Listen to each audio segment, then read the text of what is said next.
Hatramin'ny taona 4 no napetraka teto Madagasikara ny Bianco na ny Broma leo tena Ady Amin'Ny Kolikoly. Tsapa atreto fa mbola lavitrezaka ny tanjona vao hotratra. Napetraka araka izany ny paikadym-pirenena Ady Amin'Ny Kolikoly ary efa nampiarina hatramin'ny 20 septambra taona 2024. Raha ny fantatra mantsy dia isan'ny sakana lehibe tsy ampandroso ny firenena ny fanjakan'ny Kolikoly ao aminy, indrindra fa amin'ireo sampandraram-panjakana maro samihafa.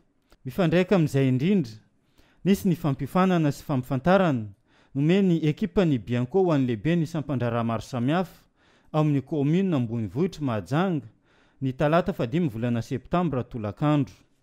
Afitra ao anaty fomba fiasan'ny Bianco ny mipety ny sampandrarantsaka anavaka anjarantsika atao commune izany manomboka androany 5 volana septambra ary tsy farana raha faharoapolo volana septambra izay fidinana ifotony izay atao commune européenne Mahajanga. Eo ihany koa no ampahafantarana antsika hoe inona fomba fiasa mendrika tokony hananantsika manoloana ny mpanjifa.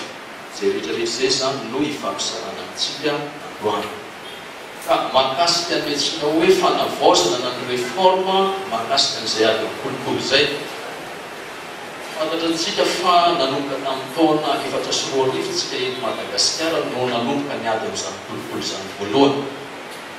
Tsapa tao anatin'izay fotoana maro izay nandritra ny 10 taona no diadina izay kolikoly izay natao tombanezana.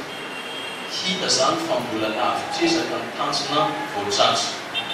Dia ao anatin'izay zany tsika tsy maintsy mijery hoe inona ny fomba hanatsarana ny ady kolikoly eto Madagasikara.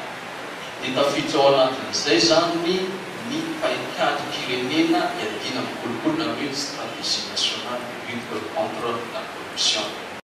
Misy eo amin'ny endrika maro samihafa ny kolikoly. Izany akory tsy midika fa voatery resa-bola ihany. Tafiditra ao anatin'izay ny amantarantsika hoe inona no antsoina hoe kolikoly. Ny fomba iantsonana azy maro samihafa. Mety ho risoriso, na tsotro, na ferafera, teny vahiny izy dia tokana hoe corruption. Fa rehefa manahoana ny toe-javatra anankiray voavoasokajy ny lalàna fa hoe fanikan-dalàna toviendrika amin'ny kolikoly. Raha ny famaritana zany dia izay fihetsika rehetra entina azahoana tombontsoa ka tsy mifanaraka amin'izay ny voafaritry ny lalàna. Fihetsika entina azahoana tombontsoa tsy mifanaraka amin'izay efa nofaritany lalàna.